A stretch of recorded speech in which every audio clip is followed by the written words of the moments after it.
Thought is a useful tool, but it is not the master of life. It is like a map. It can show the path, but it is not the journey itself.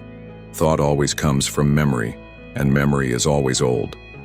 Whatever one thinks is already recorded, known, heard, learned, or experienced before. There is nothing truly new in thought itself. Even when one imagines a new idea or a creative solution, it is still made up of fragments of the past arranged in a different way. This creates a serious limitation. If life is constantly changing, how can a mind based on yesterday understand the truth of today? That is the basic flaw of depending too much on thought. In daily life, people suffer from this mistake without realizing it. A person who was betrayed once keeps doubting others, not because others are untrustworthy, but because thought keeps repeating the pain of that memory. In this way, thought carries yesterday into today and poisons tomorrow. Relationships suffer, trust is broken, and love becomes conditional, all because thought cannot let go of what happened in the past. A simple example is driving a car. One learns to drive, and the mind memorizes the coordination of hands, feet, and eyes. After enough repetition, it becomes automatic. That is where thought is helpful. But if the same mechanical habit enters human relationships, then love becomes routine. One starts treating the partner like a machine. There is no freshness, no wonder, no presence. All reactions come from memory. What she said last week, how he behaved last month, and so on. The present moment gets lost in the noise of accumulated past. One might say, I know her, but this knowledge is based on old incidents. The actual person has changed, but thought clings to a fixed image. This image becomes a barrier. In the same way, when a child scores less in an exam, the label of failure sticks in the mind. Years later, even when the child becomes an adult, that label whispers in his mind every time he tries something new. That whisper is not reality. It is just old thought. Thought is like a mirror that reflects only what it already knows. It cannot go beyond what has been recorded. That is why in moments of real crisis or deep sorrow, thought becomes useless. When someone you love dies, thought tries to comfort you with memories, but memories only make the pain stronger. You cry not for the person who died, but for the image you carried in your mind. And that image is made of thought. This is why thought cannot solve inner pain. It is the very source of inner pain. Even anxiety about the future is born from thought. The mind imagines what could go wrong based on past experiences. It remembers old failures and projects them into the unknown. That's why people worry about interviews, breakups, diseases, or death, because thought tries to protect them by forecasting possibilities. But this protection is just fear wearing the mask of planning. So, can thought ever be free? That question itself is loaded with confusion. How can something that is born from the past be free? Thought is always tied to memory. It is like trying to fly while holding a heavy stone. Freedom means openness, silence, and a state where nothing is binding the mind. But thought always comes with boundaries. It says this is right, that is wrong, this is safe, that is risky.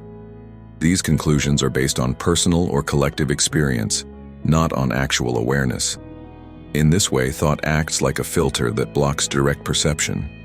For example, if you were once bitten by a dog, the next time you see a dog, thought immediately says, danger. But that dog in front of you is not the same dog. The fear is not based on what is real. It is based on a stored reaction.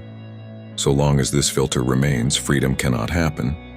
One may talk about freedom, but the mind remains a prisoner of memory. Even in spirituality, people become trapped by thought. One reads a book or listens to a guru, and the words are stored.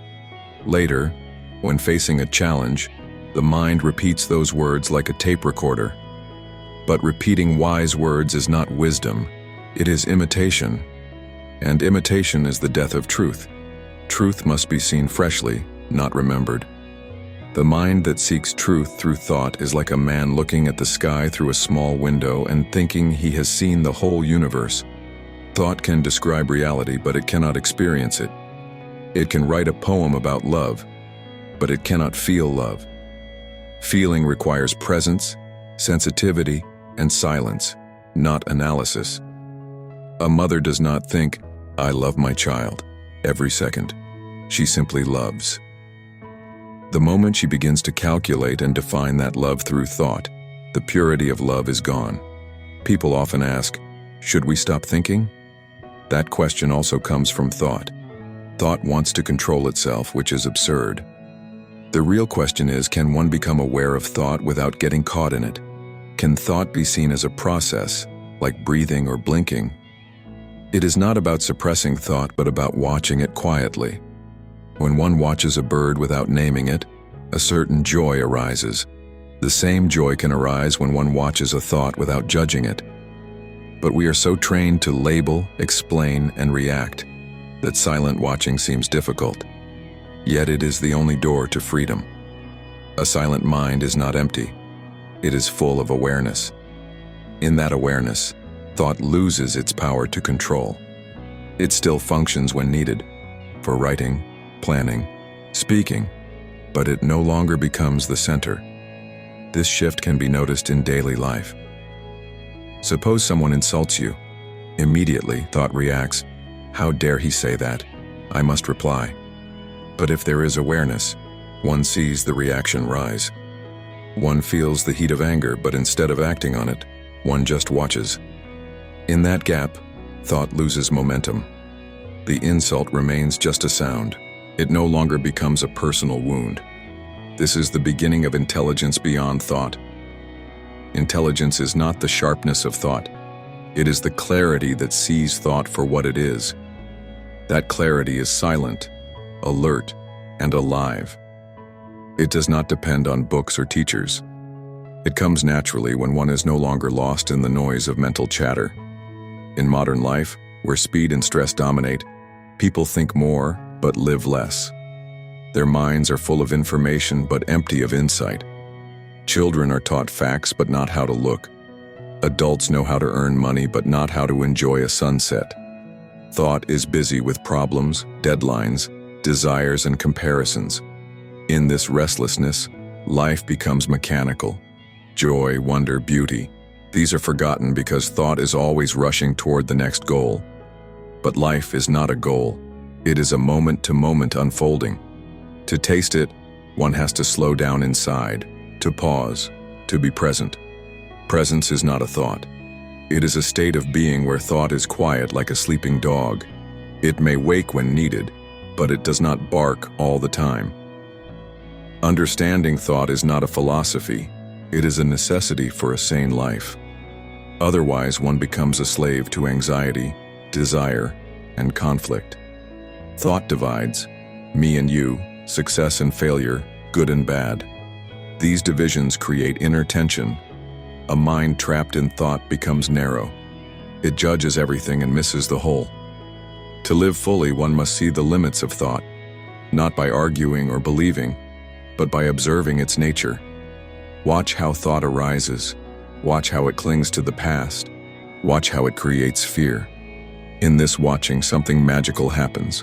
One becomes still. And in that stillness, a new kind of intelligence awakens. This intelligence is not thought. It is the flame of awareness. It listens without judging, sees without naming, and lives without conflict. This intelligence is not a distant ideal. It can be touched in everyday life. When drinking tea, just drink. When walking, just walk. When talking, listen fully. These are not spiritual tricks, they are ways to live consciously. In this simplicity, the grip of thought begins to loosen. Life flows without resistance. Problems may still come, but the mind no longer turns them into suffering. It sees them clearly and responds wisely. That is the beauty of living beyond the limitations of thought. Not by escaping thought, but by understanding it deeply. Such understanding brings a freedom that no philosophy or belief can give.